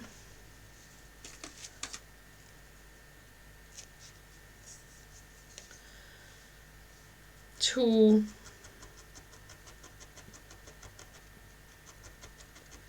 2 pads, well 3 really, but I need how many are going on there? 5, 3, try and fit them all on there. But who's counting? If you only fit 4 on, it'll be fine. And don't stop too far so that the wool doesn't come out on the other side. Number 4 coming now. Oh gosh, that's a big one. Let's make it smaller so I can fit 2 more in there.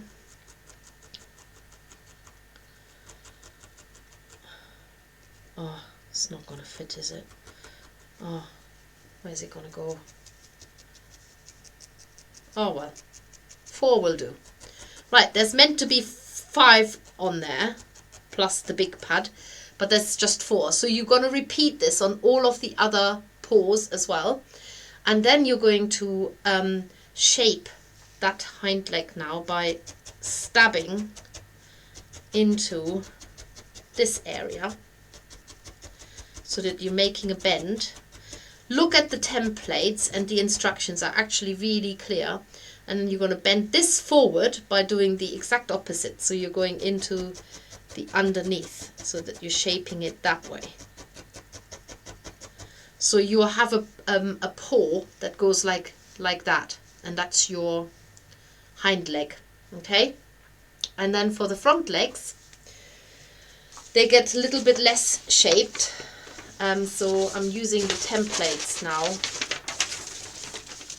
but you still have to add a little bit of wool around the back.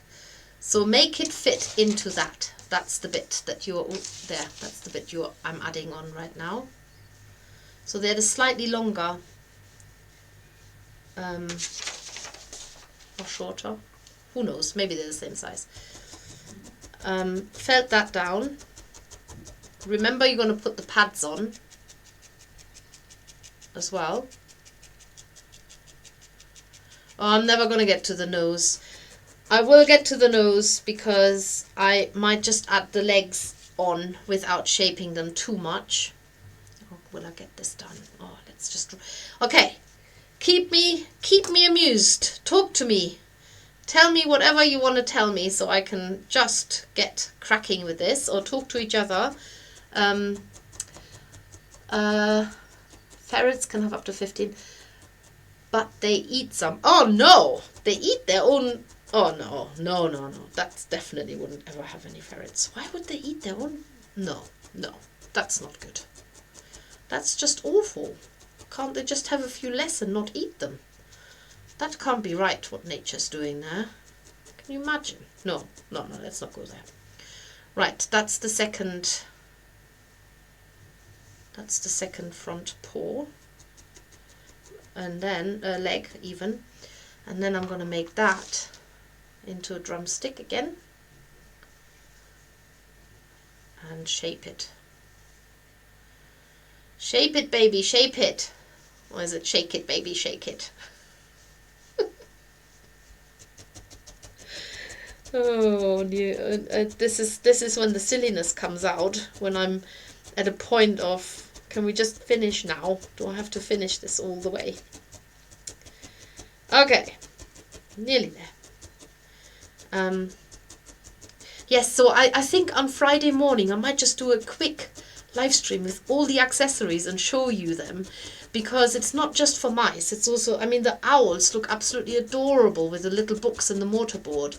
And then of course the gnomes, you know, well, you know already that the gnomes obviously have to wear welly boots, but there's more to it. There's also, you can also give them the little lantern, and they can have some of the little accessories like the plates and the little cups. And then, so you can now get the sewing machine for the mice as well. Oh my goodness, and I have to show you, I really do have to show you the little scissors, the tiny little scissors. They actually open and close. It is it is really the funniest thing. Anyway, this is where the pads would be, where I'm stabbing right now, but they're not there because I haven't added them. So you have your legs there, two hind legs, and then you have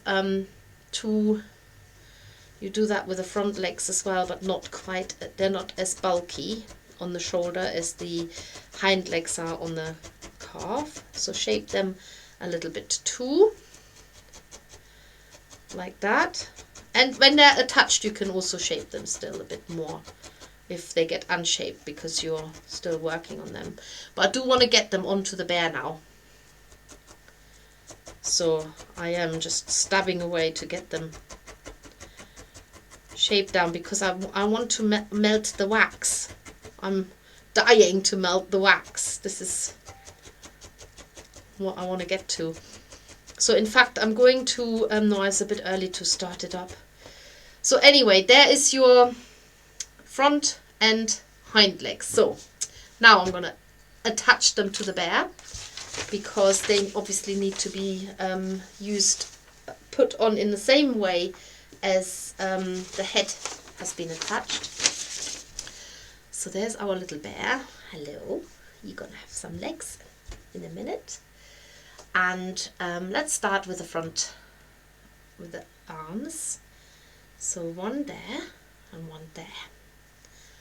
That's it. So big needle, and you should have enough left over. If you did sort of 60 centimeters, just use half of this, is plenty.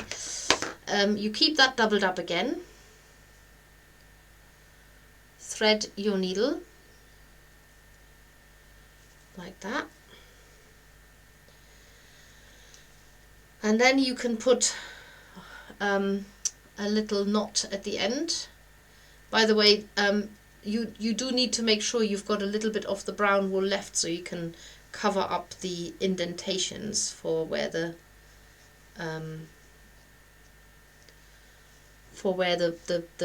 wool, not the wool, the thread will be pulling.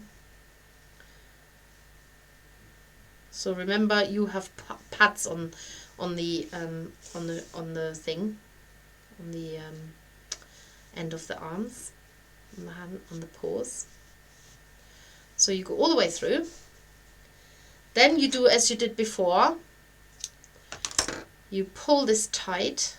So just pull it through first.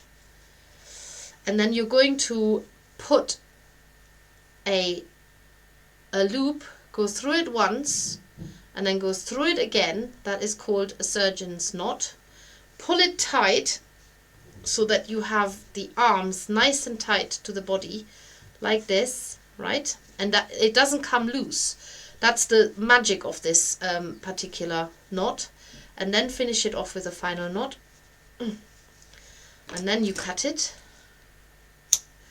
Okay, and then you're going to add a tiny bit of brown wool onto here to cover it up as you did before. But don't felt it onto the body, just onto the shoulder, like that. So now you should be able to move the, oh sorry, moving out of the picture. Move the arms like this, and then you're going to do the same with the legs. So the legs have to be like that. No, like that. Oh, I'm going mad. Hang on a second. Let's go to the leg part. Oh yes, that way. That way? Oh no, I'm confused. That way. Okay, it needs to be bent the other way. Yes, that way. Okay, I've put the pads on the wrong bend. That's why I'm confused. Unless this was an arm.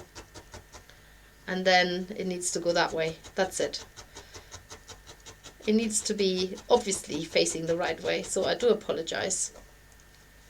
That's better. Yeah, that's a better shape, like that.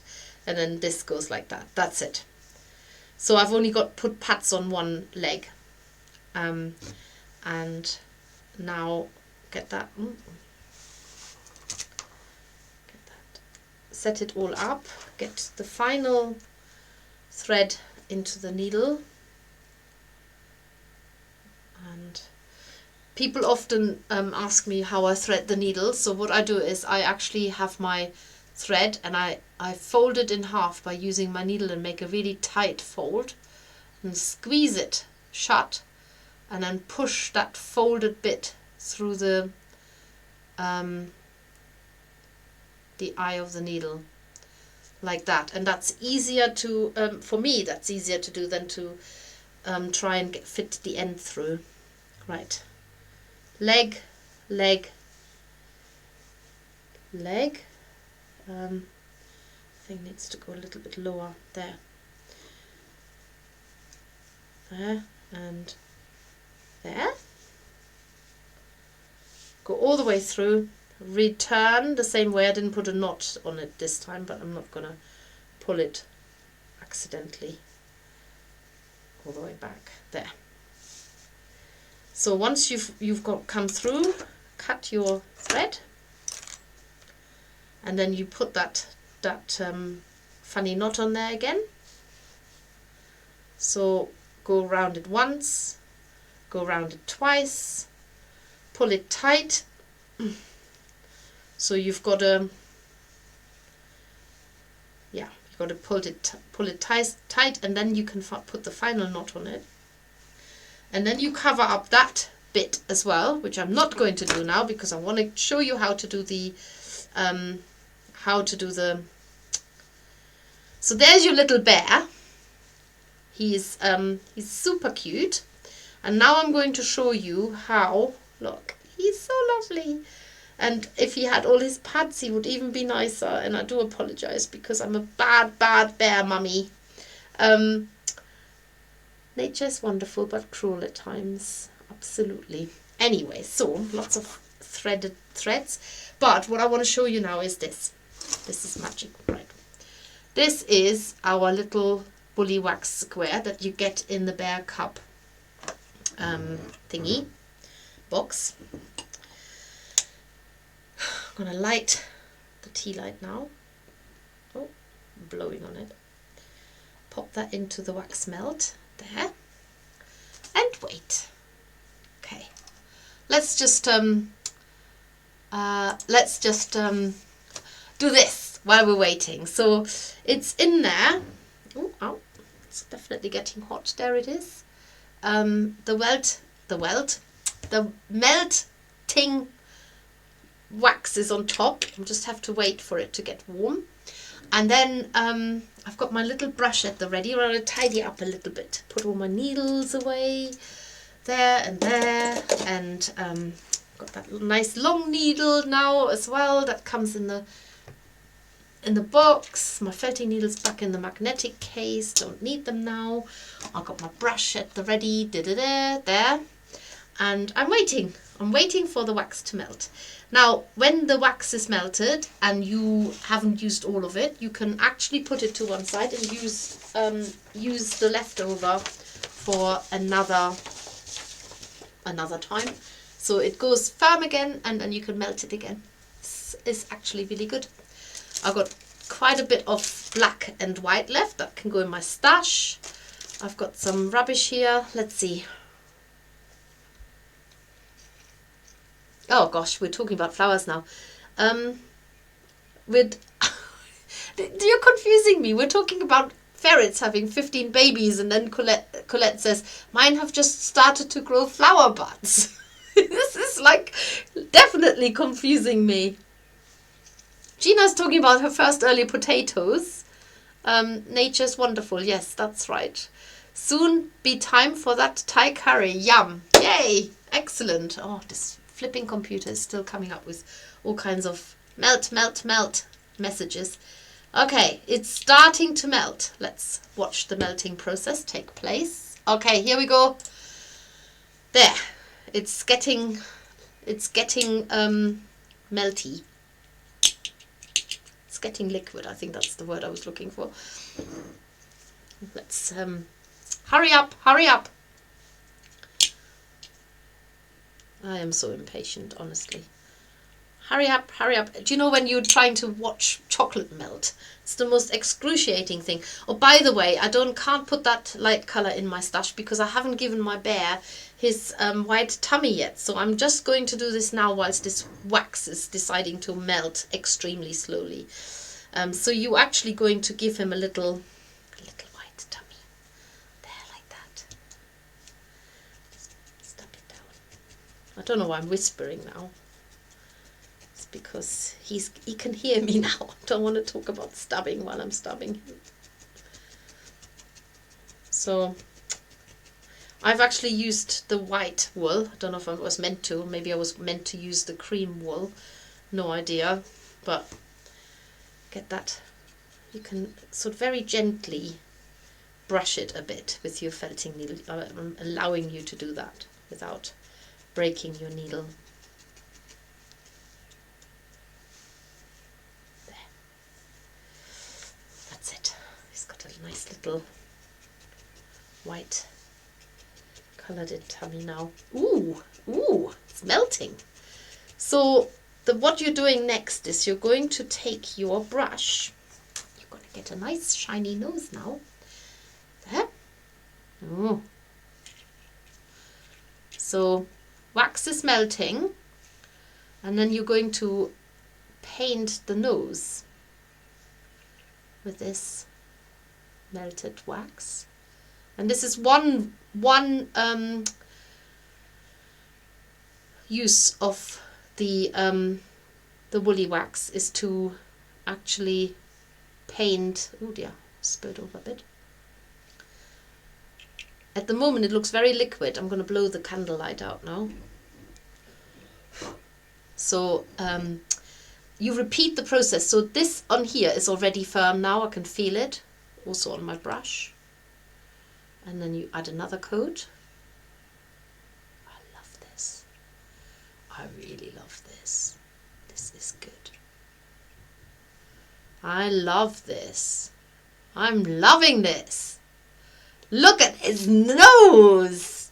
Ah, I could do this all evening now. What else can I paint on him? I'm loving this. This is really, really good. There won't be any wax left. He'll have the biggest nose on the planet. Anyway, you don't have to go overboard like I'm doing now, but you get the idea of him. And you could even use the back of your brush. Just make those nostrils a bit more distinct. And it's dry to the touch. Look, it's not coming off. And then the rest will just solidify again. Hot. Ow. And that's it. And the brush is obviously getting stiff, but you can probably just rinse it under hot water and get that cleaned up again. So look at this nose. So it feels like rubbery, just like a nose should do. This nose is definitely slightly on the large side, but I really enjoyed doing that then. So, oh, his poor legs, they are completely misshapen, but I can put that right still and put the pads on his paws, like he's got pads here. But he is a bear that is fully poseable. You can have him do a little playing with his feet, you know, like babies do. And he fits nicely into your hand. And of course, I did promise him a pal. So let's see. So this is the big bear, and oh, look, he's got a baby. Yay! Oh, look. Oh, there we go. This is nice. Not eating your baby. No, not a bear. It's not doing it. Look, he looks very happy. So there you go. Welcome to the crazy world of of Steffi. But you know, we have to have a bit of fun. Oh, look, he really loves this baby. Any which way, I'm going to play with them later on. For now, I'm going to leave you, and so let them. There we go. There we go. There we go. That's so sweet. Look. So if you want to give your bear cub a playmate, just to remind you, the little jointed bear is about the same size as the bear cub we've just done, and you can get your kit from us. Now the little jointed bear has got a silk clay nose, so a slightly different technique. And then if you want to make the big bear that is sitting here behind me, then go for this one. He is big. He's definitely big. No tools in that one. But in any case, you can make a whole bear family. Yay! Lots of them. So I think that's all from me here today. With growing purple potatoes apparently. It's supposed to be cream on the chest. I knew that, Colette. I just wanted to be different. He reminds me of the bear from Over the Hedge. Oh, Thank you, says Gina. I will have to get started on mine now. Have a great holiday. Thank you, thank you, thank you. Beautiful Steffi, thank you. So adorable. Thank you and enjoy your holiday. Thank you, thank you, thank you. Thank you, thank you, thank you, thank you. So I think I've said it often enough. Take care, everybody, and I shall see you. Have I really been here for 2 hours? I cannot believe it. I have. I shall see you tomorrow if you're a flocker, and then maybe on Friday morning if you want to see teeny tiny accessories. Take care. Bye.